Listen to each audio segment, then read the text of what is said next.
এটা কোনো সুস্থ স্বাভাবিক মানুষের পরিচয় হইতে পারে না। এজন্য তোমার এতটুকু উপলব্ধি যদি না থাকে যে আমি কি করছি, সারা দিন রাত, দিনের পর দিন, সপ্তাহের পর সপ্তাহ, রাত ভোর হয়, দিন সন্ধ্যা হয়, অথচ আমি করছিটা কি, এদ্দুর যদি বুঝ না হয়, দোস্ত আমার, ওটা বিবেকবান কোনো মানুষ না, ও সুস্থ স্বাভাবিক কোনো মানুষ না, হয় পাগল, নয় মাতাল, নয় মানুষের চাইতে নিকৃষ্ট কোনো প্রাণী। ও কোনো জন্তু জানোয়ারের অন্তর্ভুক্ত ছাড়া আর কিছু না। তোমরা আমার এই কথাটা ইনসাফের সাথে কল্পনা করো। একজনই ভাইব, আমি কোনো ভোটের জন্য আসি নাই যে সকলের সমর্থন আমার দরকার। আমি সবার সমর্থন চাইতে আসি নাই, আমি আখিরাতের কথা বলতে আসছি। অতএব কোনো এক আল্লাহর বান্দার কলিজায় যদি ফিকির হয়, যথেষ্ট, এতটুকুই চলবে। আমি প্রত্যেক দিন এটা আগে বলে নেই। আমার কথা হলো, ভাই, এতগুলো নওজওয়ান মাশাআল্লাহ তোমরা আসছো, তোমরা ইনসাফ করো। 365 দিন খোদার এক বছরে যে কোনো দিন ফজরের নামাজ পড়লা না, তুমি মুসলমান কিভাবে? আমি কেমনে বুঝতাম যে তোমার কোনো আল্লাহ আছে? আমি কিভাবে বুঝবো তোমার কোনো নবী আছে? এটা কেমনে প্রমাণিত হবে তোমার কোনো ধর্ম আছে? এটা কিভাবে প্রমাণিত হবে তোমার কোনো কিতাব আছে? তুমি মুসলিম সম্প্রদায়ের অন্তর্ভুক্ত।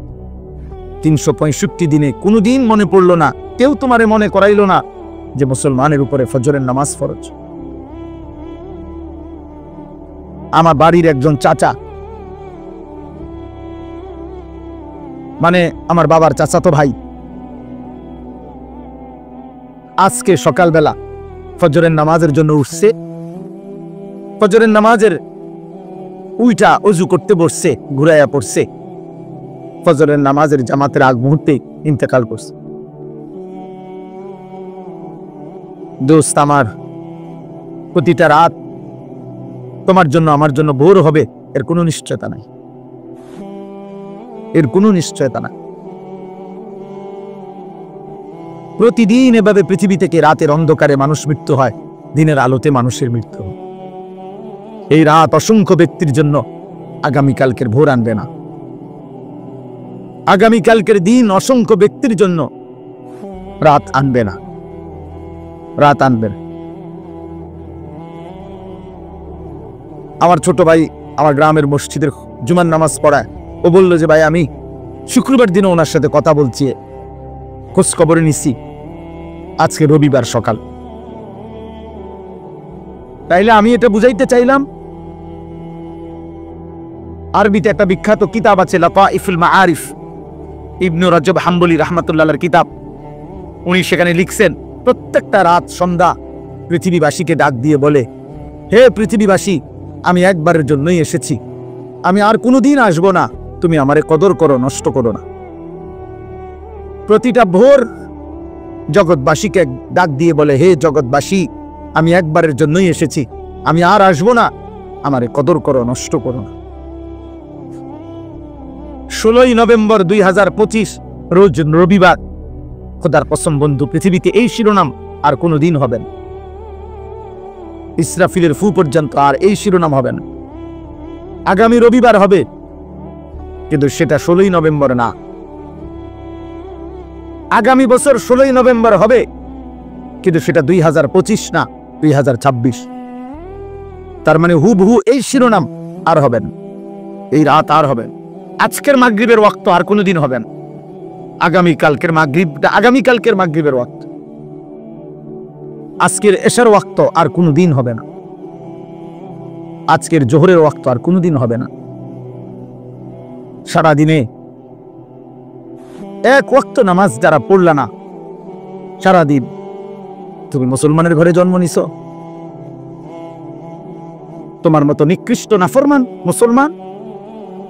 মুসলমান এত বড় অসভ্য হয় যে 24 ঘন্টায় একবারও তার রবের সামনে যার কপাল সেজদা দেয় না, তার চাইতে নিকৃষ্ট গাদ্দার আসমানের নিচে জমিনের উপরে আর কেউ নাই। বেনামাজি তোর চাইতে নিকৃষ্ট গাদ্দার, অসভ্য, বেয়াদব আসমানের নিচে জমিনের উপর আর কেউ নাই ভাই। ভোরের কুত্তা তোকে দেখে লজ্জা পায়, সকালের কুত্তা, ভোরের কুত্তা আল্লাহকে বলে, আল্লাহ প্রথম নজর যেন কোনো বেনামাজির উপরে না পড়ে। কুত্তা তোরে দেখে লজ্জা পায়, কুত্তা। সমবয়সী কিছু অসৎ দুষ্ট, তোমার সমবয়সী কিছু চরিত্রহীন সারা বাস্তব তোমরা দেখো, যারা মোবাইল, নারী, ছবি আর এই চুলের এই বেহুদা মুশরিকের ফ্যাশন নিয়ে ঘুরো, তোমার সামান্য কিছু বন্ধু সমবয়সী ছাড়া খোদার কসম এই কায়নাতের কোনো কেউ তোমার দিকে তাকায় না। এই পৃথিবীর কোন মানুষ, কোন ভাব মানুষ বিবেকবান তোমার মতো লম্পটের দিকে, চরিত্রহীনের দিকে, নারী, ছবি আর জিনার ব্যভিচারের দৃশ্য রাতভর উলঙ্গ ছবি নিয়ে যে পড়েছিলা, সকাল 8টা বাজে 9টা বাজে যেই জানোয়ার ঘুম থেকে উঠলা, তোমার দিকে ওই বাস্তব জানোয়ার যেটা কুত্তা, ওইটাও দেখে না। যদি ইনসাফ থাকে তো তুমি দেখো, তুমি চলো আমার লগে, আমার সাথে তুমি চলো কালকের মাহফিলে, দেখো তোমার সাথে আগায় আসে কয়জন, নামাজের দিকে আগায় আসে কয়জন। আও, কেউ তোমার দিকে ফিরে থুতুও ফেলবে না, থুতু। তুমি মনে করছো তোমারই সুন্দর লাগে, তোমার কাছে সুন্দর লাগে, আর পৃথিবীর কারো কাছে না। অথবা তোমার সমান না, তোমার মতো আরেকজন অসৎ, তোমার মতো আরেক চরিত্রহীন, যার কপালে সেজদা নাই, তোমার মতো আরেক গাদ্দার, যে গাদ্দার তোমার সাথে একই রকম। এই ছাড়া আর কেউ না, এই ছাড়া আর কেউ না। এজন্য প্রিয় যুবক, প্রিয় নওজোয়ান, তোমার কাছে আমি অনুরোধ করব, এমন আফসোসের জীবন পার করো না বাস, যে তোমার মা তোমারে ডাকে না, বাপ তোমারে ডাকে না, এই দেশবাসী তোমারে কিছু বলে না, চোখের সামনে তুমি নষ্ট হয়ে যাইতেছ, চোখের সামনে তোমার চরিত্র শেষ হয়ে যাচ্ছে, এক ওয়াক্ত নামাজ পড়ছো না, অথচ মাও কাঁদে না, বাবাও কাঁদে না, পাড়া পড়শি, দেশবাসী, স্বজন, আত্মীয় কেউ তোমার জন্য কাঁদে না। চিরে এই ছেলেটার পরিণতি কি হবে? ও যে আল্লাহ চেনে না, নামাজ চেনে না, তার শরীরের মধ্যে কোনো পাক পবিত্রতা নাই, পেশাব করে পানি নেয় না, ঢিলা নেয় না, টয়লেট পেপার ব্যবহার করে না, কি দেখে, কি খায়, কি ঘুমায়, চেহারা কি, শরীর কি, চুল এটা কার মতো, প্যান্ট এটা কার মতো, গেঞ্জি এটা কার মতো। আহারে আব্বা, আমার বড় ভাই আমারে একবারে একদিনে 3 বার চুল কাটাইছে, শুধু এক সুতা চুল, সামনে পিছনে 19-20 হয়েছে মনে। বড় ভাই 3 বার সেলুনে পাঠাইয়া বলছে আবার চুল কাট। আমি 3 বার চুল কাটছি, ভাই আমারে বলছে এরপরে এখন যাই গোসল কর। জীবনে আমার এই 44 বছরের জীবনে আমি একবার কেবল একটা 4টা ফুলওয়ালা রঙিন সাদা টুপির মধ্যে 4টা ফুলওয়ালা একটা টুপি পরছিলাম। আমার আব্বা প্রথম নজর দেখেই আমার মারে বলছে তারে কই ওই টুপি খুলে ফেলতে। আমি জীবনে কোনোদিন সাদা টুপি ছাড়া অন্য কোনো টুপি পরি নাই, আমার সন্তানও যেন সাদা টুপি ছাড়া অন্য কোনো টুপি না পরে। আমি এশার নামাজের আগে আগেই খুলে ফেলছি, আর কোনোদিন পড়ি নাই।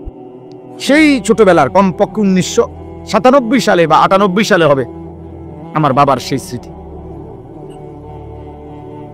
আমি জীবনে একবার একটা পাঞ্জাবি এমব্রয়ডারি করা এদিক দিয়া বাজারে কিনা একটা পাঞ্জাবি কিনছিলাম, কিনা 4তলা হোস্টেলে থাকতাম, নিচে নাইমা আসছি আসরের পরে। আমার বড় ভাই দেখছে, ডাক দিয়া আমার পাঞ্জাবিটা কান দিয়া ধরা তাই না সিরা গায়ের থেকে টুকরা টুকরা করে ফেলছে। ও চিঠে লাগাইলা কেন? দোস্ত আমার, আমি তোমারে আমার বুজুর্গি বুঝানোর জন্য বলি নাই যে এখন আমি মুরিদ বানামু। প্রথমে আগে আমার বুজুর্গিটা শুনে নেন, আমি কত বড় বুজুর্গ, আব্দুল কাদের জিলানির পরে শেষ এই আমি। এটা না, আমি বুঝাইতে চাচ্ছি যে আমার জীবনের সবচেয়ে বড় সৌভাগ্য কোনো মানুষের যে তার উপরে একজন অভিভাবক আছে, কেউ তারে নজর রাখে, কেউ তারে খেয়াল করে, কেউ তাকে টেনে ধরে, কেউ তাকে ফেরায় মন্দ রাস্তা থেকে, গুনার রাস্তা থেকে, ভুল পথ থেকে। কাউকে যদি কেউ ফিরায়, এমন একজন অভিভাবক যদি কারো কপালে জোটে, খোদার কসম এই কায়নাতের সর্বশ্রেষ্ঠ নিয়ামত। খানা তুমি 1000 বার খাইতে পারবা বিরিয়ানি, কিন্তু 1000 বারও যদি তুমি সর্বোৎকৃষ্ট খানা খাও, এরপরও 1000 বারই তুমি বাথরুমে গিয়া এগুলা ধুইয়া পড়বা, এটা থাকবে না। এই পৃথিবী ভোগ করলে এটা হারিয়ে যায়, মিলিয়ে যায়, কিন্তু আখলাক শেষ হয় না, চরিত্র শেষ হয় না, চরিত্র শেষ। আমি প্রায় বলি, ফিতাওয়ালা ক্যাসেট ছিল এক সময়, সেগুলো এখন নাই। সিডি ক্যাসেট ছিল এক সময়, চ্যাপ্টা চ্যাপ্টা, পাতলা পাতলা, এগুলো এখন নাই। এগুলো এখন নাই দোস্ত। এরকম বহু প্রযুক্তি আগে ছিল, সেগুলো এখন নাই। ওইগুলো তো হারিয়ে গেছে, কিন্তু ওইগুলোর মাধ্যমে ওই ফিতাওয়ালা ক্যাসেটে যত গান ছিল, যত নারীর গান ছিল, ভিডিও ক্যাসেটের মধ্যে যত নর্তকীর নাচ ছিল, ওই নাফরমান পুরুষ আর নারী যদি তওবা করে না থাকে, তাহলে গুনাহ কিন্তু কোনোদিন মুছবে না। হাসরের ময়দানে বাম কাদের ফেরেশতা আমলনামার মধ্যে গুলা লেখা দেখান। হতে পারে তোমার 25,000 টাকা দামের মোবাইল হারায় যাবে, হতে পারে ফেসবুক থাকবে না, হতে পারে ইউটিউব থাকবে না, কিন্তু রাত জেগে জেগে যে গুনাহ করছো, নারী দেখছো, ছবি দেখছো, উলঙ্গ নাচ দেখছো, খোদার কসম দোস্ত, বাম কাদের ফেরেশতা এগুলা লিখছে, আর এগুলো তো মুছবে না। তওবা না করলে, আল্লাহ মাফ না করলে এগুলো তো মুছবে না। হাসরের ময়দানে ওয়ালাদাইনা কিতাবুন ইয়ানতিকু বিল হক ওয়া হুম লা ইউজলামুন, আল্লাহ বলে হাসরের ময়দানে আমার সামনে তোমার আমলনামার খাতা, আমলনামার বই, ইয়ানতিকু, তোমার আমলনামার বই অটোমেটিক কথা বলবে, তোমার পৃষ্ঠা আমি আল্লাহর সামনে কথা বলবে, কোনো জুলুম করা হবে না। তোমার নেকির হিসাবেই তোমার হিসাব, তোমার গুনার হিসাবেই তোমার হিসাব হবে। এজন্য প্রিয় যুবক, তোমারে কেউ ডাকে না, তোমারে কেউ ফিরায় না।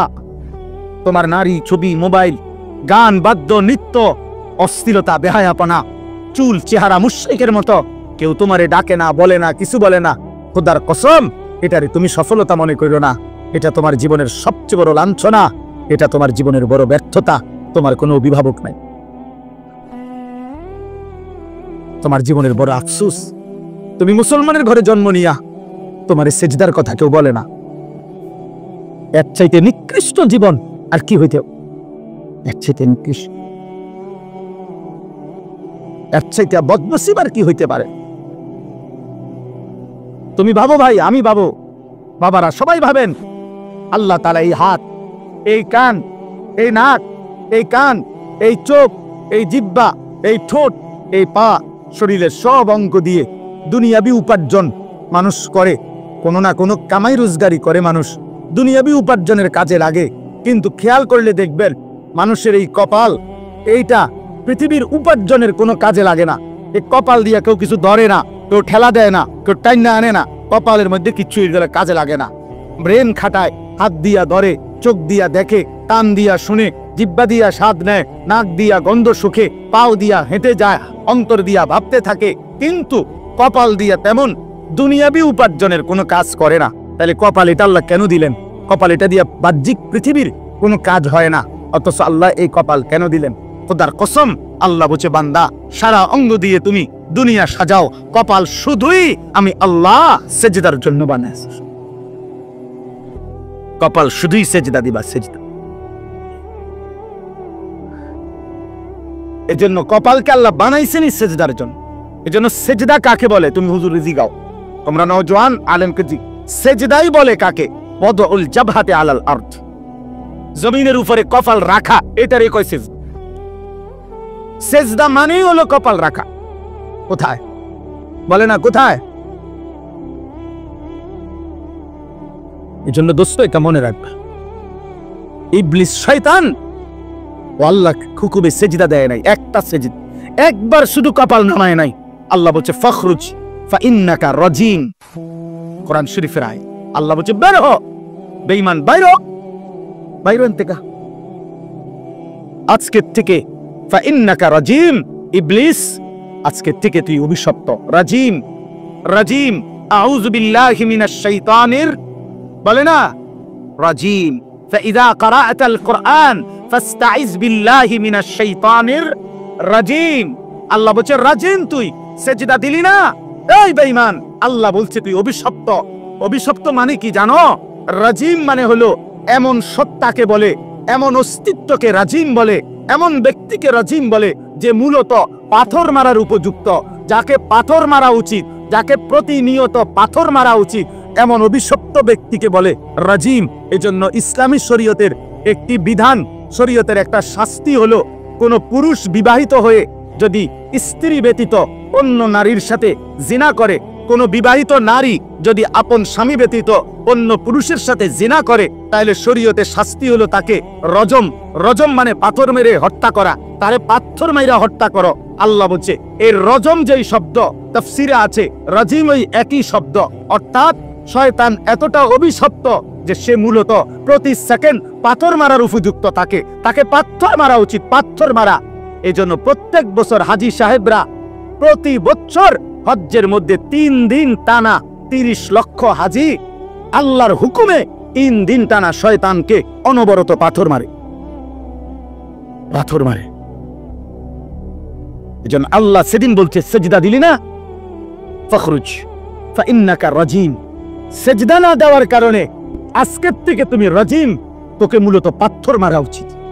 এবার তুমি বলো, তোমার পরিচয় তুমি বল। ও যদি হয় রাজিম সেজদা না দেওয়াতে, তো তুমি সেজদা না দেওয়াতে কি? তুমি বলো আব্বা, বলো। চুল ফিরাও, হ্যাঁ বইয়া বইয়া কেবল চুল ফিরাও।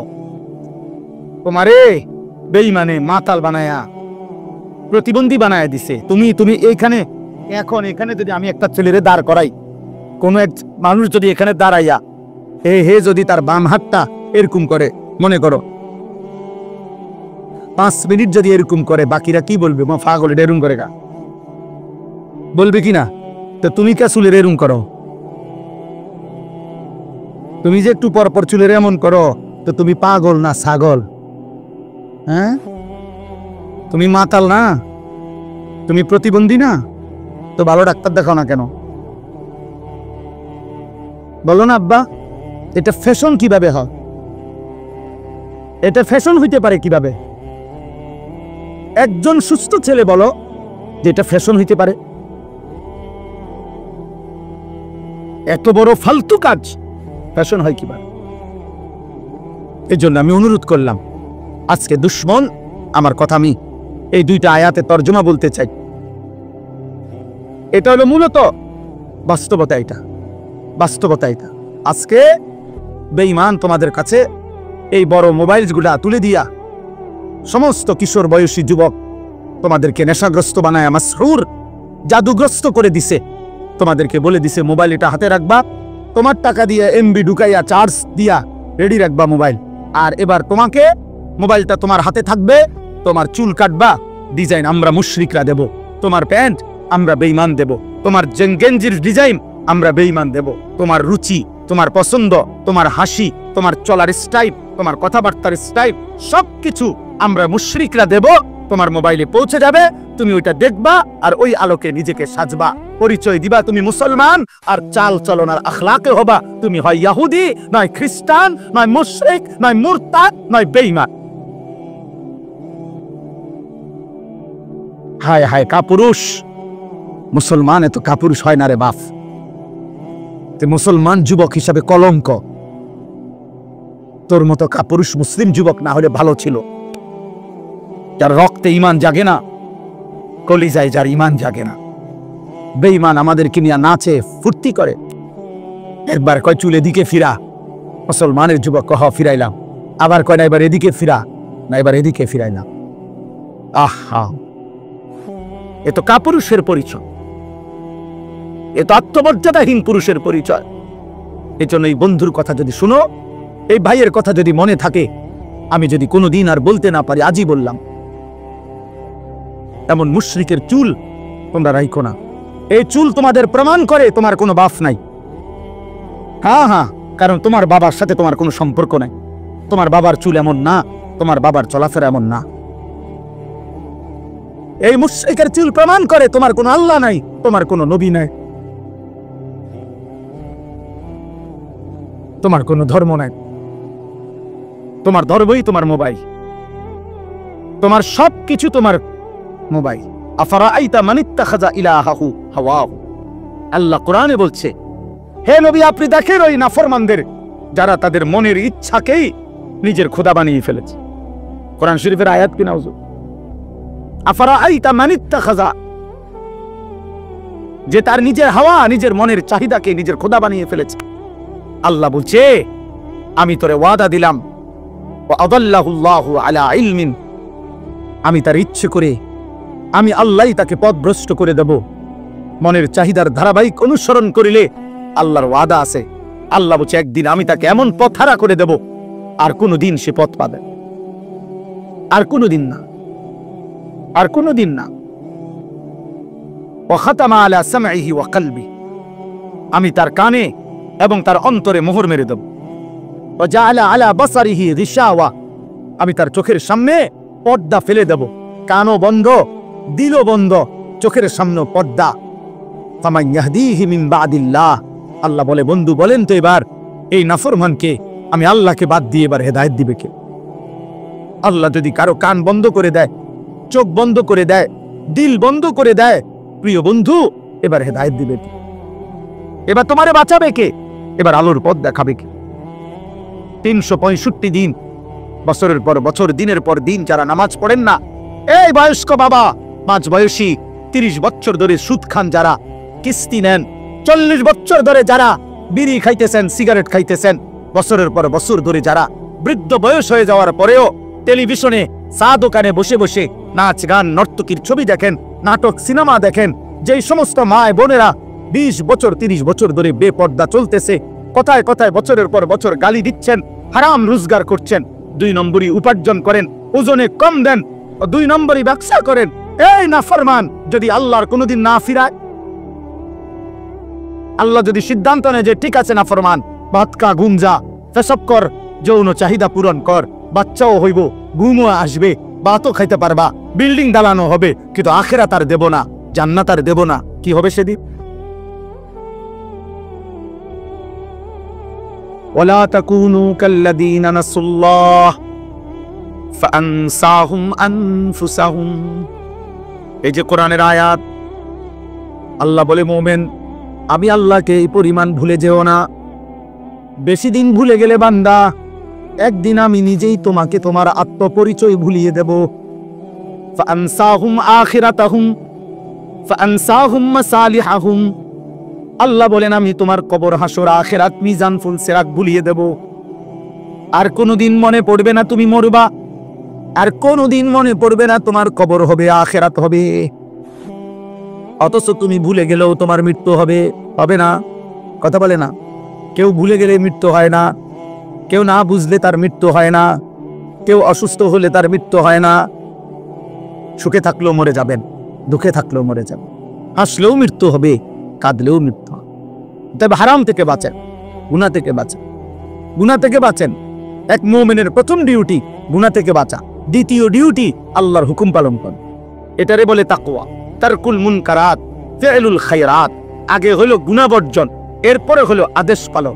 আগে হইলো ক্ষতিকারক জিনিস যেটা, এটা সরানো, এরপরে হলো উপকারী জিনিস আনয়ন করা। দাফউল মুদাররাতি মুকদ্দামুন আলা জালবিল মানফাআ, আরবি ভাষার প্রবাদ, গুরুত্বপূর্ণ মূলনীতি। আগে ক্ষতি সরাও, এরপরে উপকার আনো। আগে গ্রিলে ঝংকার রং দিবে, আগে ঝংকার সিরিজ কাগজ দিয়ে ডইল্লা, আগে ঝংকার সরাও যে সমস্ত পুরাতন, এরপরে রং লাগাও। আগে কুত্তা সরাও, এরপরে ভিক্ষা দাও। বাংলা ভাষায় বলে, বাংলা ভাষায় বলে যে ভিক্ষা থাক, কুত্তা সামলাও। চাল দিয়ে নাম নেই, আপনি কুকুরটা সরান। আগে গুনাহ বর্জন করো। ইত্তাকিল মাহারিম তাকুন আবাদান নাস। নবী সাল্লাল্লাহু আলাইহি সাল্লাম বলেছে, গুনাহ ছাড়ো, তুমি হবে সর্বশ্রেষ্ঠ ইবাদতওয়ালা বান্দা। নবীজি বলেছে, ফাত্তাকুদ দুনিয়া ওয়াত্তাকুন নিসা, দুনিয়ার ধোঁকা থেকে বাঁচো, নারীর ধোঁকা থেকে বাঁচো, নারীর ধোঁকা থেকে বাঁচো। আল্লাহ নবী সাল্লাল্লাহু আলাইহি সাল্লাম বলছেন, আল্লাহ কোরআনে বলছেন, ওয়াদারু যাহিরাল ইসমি ওয়া বাতিনা, হে আমার বান্দা, প্রকাশ্য গোপন সব গুনাহ থেকে বাঁচো, ছেড়ে দাও। ওয়ালা তাকরাবুল ফাওয়াহিশা মা যাহারা মিনহা ওয়া মা বাতান, আল্লাহ বলছে, বান্দা, প্রকাশ্য গোপন কোন অশ্লীলতা, বেহায়াপনার কাছেও যেও না। আল্লাহ বলছে, ওয়ালা তাকরাবুজ জিনা, আমার বান্দা, জিনা ব্যভিচারের কাছেও যেও না। ইন্নাহু কানা ফাহিশা, এটা খুব বেশি খারাপ কাজ।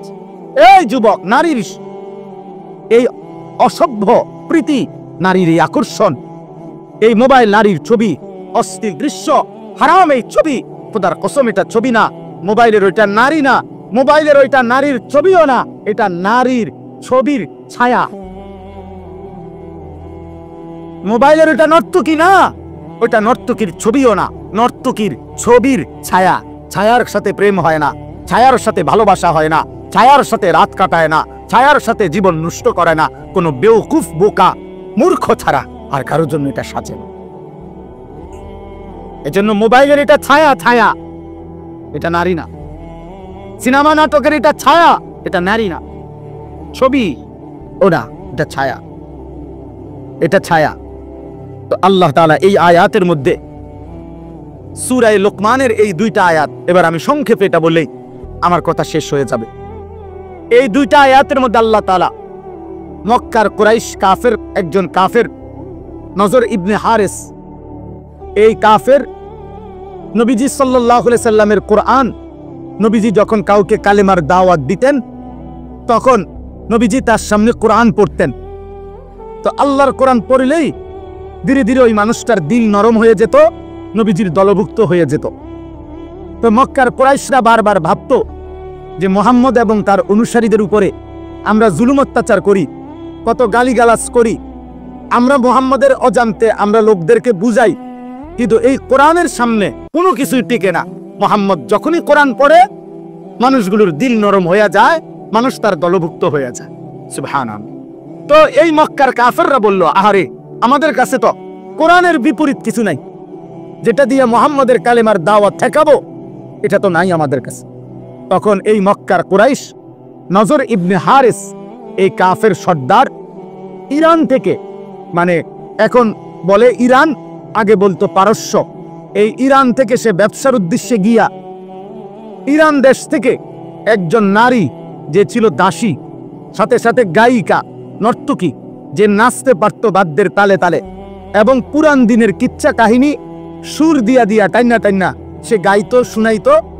আর সে দেখছে ওইখানে লোকজন গোল হইয়া এরকম গায়িকার গান, বাদ্য, নৃত্য, গানের আসর শুনে খুব মনোযোগ দিয়া। তো এই নজর ইবনে হারিস অনেক টাকা দিয়া একটা দাসী কিনে আনছে মক্কায়, আইনা মক্কার কুরাইশদেরকে বলছে, মুহাম্মদের কোরআনের ব্যতিক্রম বিকল্প আমি একটা জিনিস রেডি করছি। নাউজুবিল্লাহ। বলছে কি? তো এই কথা বলার পরে সে এই কুরাইশদেরকে একসাথ করে বলছে, এই দেখো। তখন সে তার ওই দাসী যে গায়িকা ছিল, নাচতে পারত, গান গাইতে পারত, বাদ্যের তালে তালে নাচতো, গাইতো, পুরান দিনের কিচ্ছা কাহিনী সুরে সুরে টাইনা টাইনা বলতো, এই না দাসীকে সে এদের সামনে পেশ করছে। এবার সে বাদ্যের তালে তালে নাচে, গায়, আর ওই পুরান দিনের কিচ্ছা কাহিনী সুরে সুরে টেনে টেনে বলে। আর আস্তে আস্তে কিছু দুষ্ট চরিত্রের যুবক, কিছু দুষ্ট চরিত্রের অসৎ মানুষ ধীরে ধীরে ওই গান বাদ্যের আড্ডার মধ্যে জমতে শুরু করছে। আর তখন এই ব্যক্তি, এই নজর ইবনে হারিস, এই মুশরিক কাফের বৈশা বৈশা নবীজিকে ঠাট্টা করত আর বলতো, মুহাম্মদ তোমার কোরআন এবার বুঝবা, দেখি তোমার কোরআন শুনে কয়জন আর আমার গায়িকার গান শুনে কয়জন। কোরআনের বিপরীতে নবীর কোরআনকে, দ্বীনকে, শরীয়তকে ঠাট্টা করত। এই মুশরিকের এই আচরণের জবাবে কাফেরদের এই গান বাদ্য, গানের আসর, গায়িকার আসর, নায়িকার আসর, নৃত্যের আসর, বাদ্যের